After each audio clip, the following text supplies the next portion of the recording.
Voilà, encore moi, pour vous partager donc de nouveau des exemples de comment je reçois, comment la vie m'envoie des messages et ce que j'en comprends. Et donc ici, hier, enfin ces derniers jours en fait, comme j'étais pas très en forme physiquement, j'ai regardé beaucoup de vidéos. Et je reçois plein de messages via ces vidéos et je ne tombe pas sur ces vidéos par hasard puisqu'elles me parlent à fond. Et donc hier sur une des vidéos que j'ai regardées, je ne vais pas vous expliquer toute la vidéo, mais juste les quelques petits trucs qui m'ont marqué, qui pour moi étaient des messages précis en plus du message global qui me parlait aussi. Donc à un moment donné, la personne disait, j'avais jamais fait le rapprochement, le bonheur, c'est d'être à la bonne heure. Et alors là, moi qui ai un problème avec le temps et qui suis toujours en retard, en fait, plus jeune, j'étais au contraire à l'avance. Les gens qui me connaissent maintenant ont du mal à le croire, mais vraiment, plus jeune, j'étais à l'avance. Et après, je restais là toute seule à attendre que les autres personnes arrivent. Et des fois, elles n'arrivaient pas. Et on n'avait pas de GSM à l'époque. Et donc, c'était pas très gai. Et après, j'avoue que maintenant, c'est moi qui fais subir ça aux gens. Mais du coup, je prends la peine de prévenir quand je suis en retard parce que je sais ce que ça fait d'attendre. Mais en même temps, je n'arrive pas à me discipliner pour être à l'heure.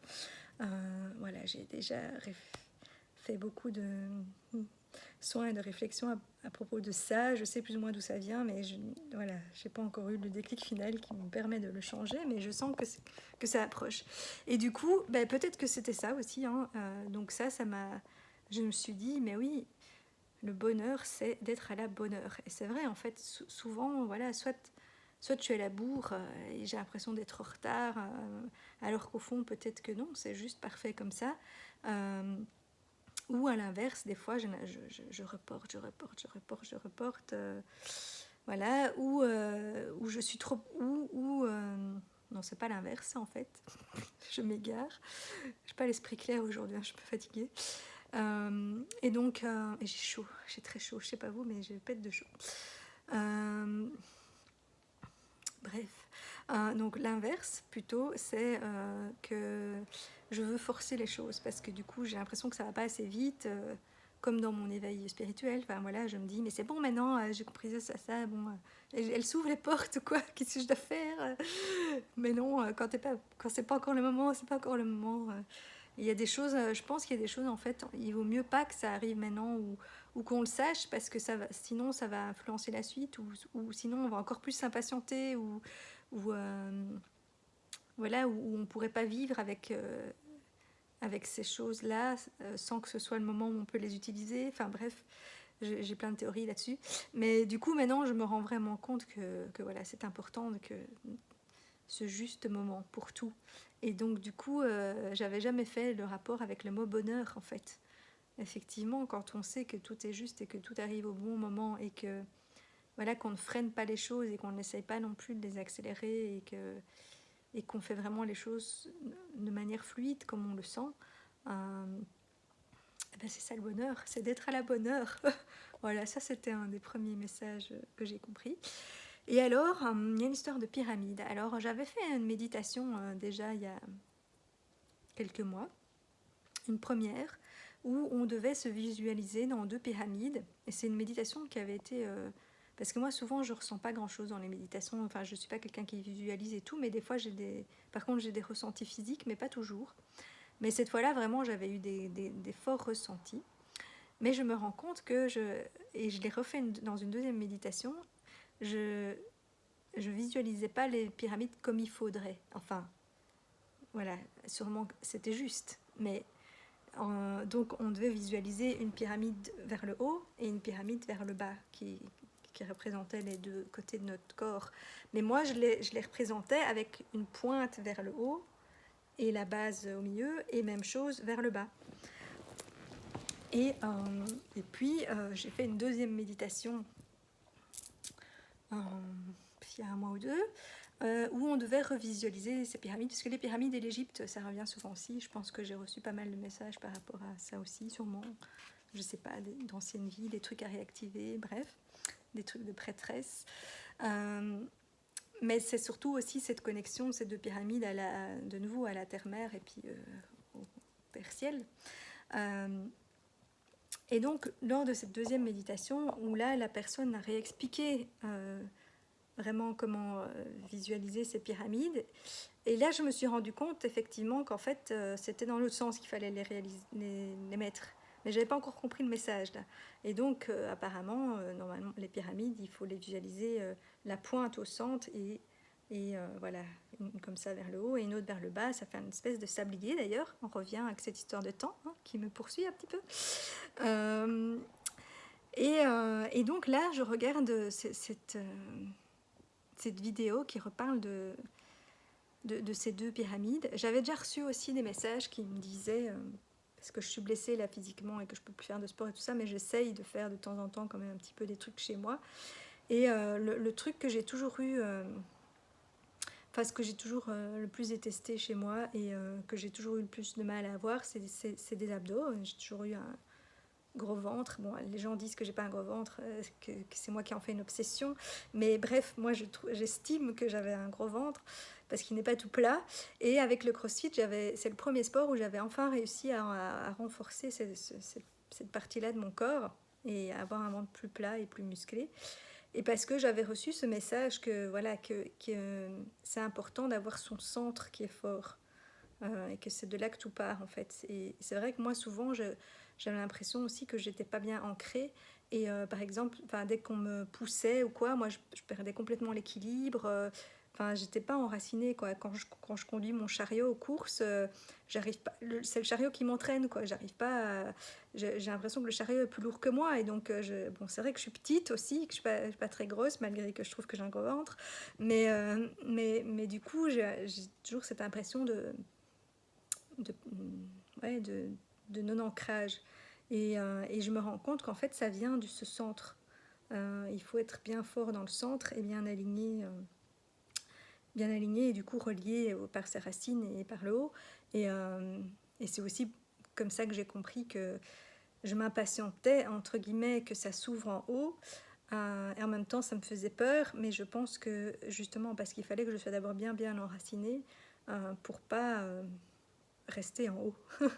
Parce que je pense que si j'étais partie en haut il y a quelques années, ben, j'aurais eu envie de rester là-bas et de pas de revenir ici. Alors que maintenant, je suis contente d'être incarnée, je suis contente d'être là sur Terre et je m'enracine de plus en plus. Et donc, ça serait moins dangereux, entre guillemets, d'ouvrir en haut, même si je sens que j'ai encore des petites réticences, mais que la porte arrive. J'ai encore reçu des messages là-dessus aujourd'hui, mais ça faisait pas partie de ce que je voulais vous partager. Mais bref, du coup, cette pyramide, c'est ça que ça représente. J'ai l'impression que en fait, ça doit être serré, resserré et fort au centre du corps pour pouvoir ouvrir justement cette connexion vers le haut et vers le bas, vers le ciel et vers la terre, et être bien aligné, et être bien centré et être connecté. Et moi, ce que je faisais, l'inverse, parce que je pense justement c'est pas un hasard que moi je les mettais à l'envers, c'est que du coup, en faisant ça, je me barricadais en fait dans mes deux pyramides hein, pour me protéger et surtout du coup la base qui s'expand, elle était au niveau de mon ventre. Et donc c'est ce que je faisais physiquement en fait. C'est comme si, et je pense qu'on est beaucoup à le ressentir, mais donc quand on comprend qu'on est une âme, etc., l'âme pour venir s'incarner, elle est obligée de se rétracter, puisque c'est une énergie très grande et qu'elle doit rentrer dans notre petit corps. En plus, moi j'ai un petit corps, et donc je me suis toujours sentie à l'étroit. En plus, j'ai un corps assez rigide. Voilà, je suis pas, j'aurais envie de pouvoir ouvrir mes ailes et faire des mouvements immenses, mais je ne suis pas souple. Bon, ça aussi c'était symbolique, hein, donc j'y travaille. Et en plus que maintenant je suis blessée, mais ça commence à aller mieux. Ben voilà, j'étais encore plus restreinte dans mes mouvements et j'avais l'impression comme si j'avais un truc qui était en train de bouillir à l'intérieur et qui avait envie d'exploser, mais que je retenais parce que ça doit rester contenu dans mon corps et que cette âme elle a envie de prendre toute sa puissance, de s'expanser et de sortir. Et alors c'est comme si j'essayais de la faire sortir par mon ventre, j'ai l'impression en fait. J'essaye de lui faire prendre plus de place dans mon corps, mais du coup en gonflant mon ventre. Alors qu'en fait c'est l'inverse, il faut comprimer cet endroit, enfin comprimer, pas comprimer en se faisant mal, mais renforcer son centre pour pouvoir s'expanser vers le haut et vers le bas, en fait, déployer ses ailes, s'ouvrir, machin, mais en étant solide au centre. Et moi, j'essayais de m'expanser en gonflant mon ventre, en me remplissant de nourriture, en me remplissant d'air, alors que ce n'est pas la bonne solution. Donc, bon, je l'ai compris, mais pour l'instant, je continue quand même encore à bouffer. Mais je sais bien que chez moi, l'intégration, il faut toujours le temps que ça descende. Hein. Donc, je comprends beaucoup de choses là. Et puis, avant que ça ne se mette en pratique, bon, il faut un petit peu de temps. Donc, bon, maintenant, je suis moins sévère avec moi-même aussi pour ça. Je me laisse le temps de passer à l'application après. Hein. Tout comme le fait d'arriver à l'heure ou de me coucher plus tôt. Enfin, bref. Ça fait longtemps que j'essaye, hein, mais... mais je me rends compte qu'en fait, à chaque fois, je pensais avoir compris, il me manquait encore des éléments.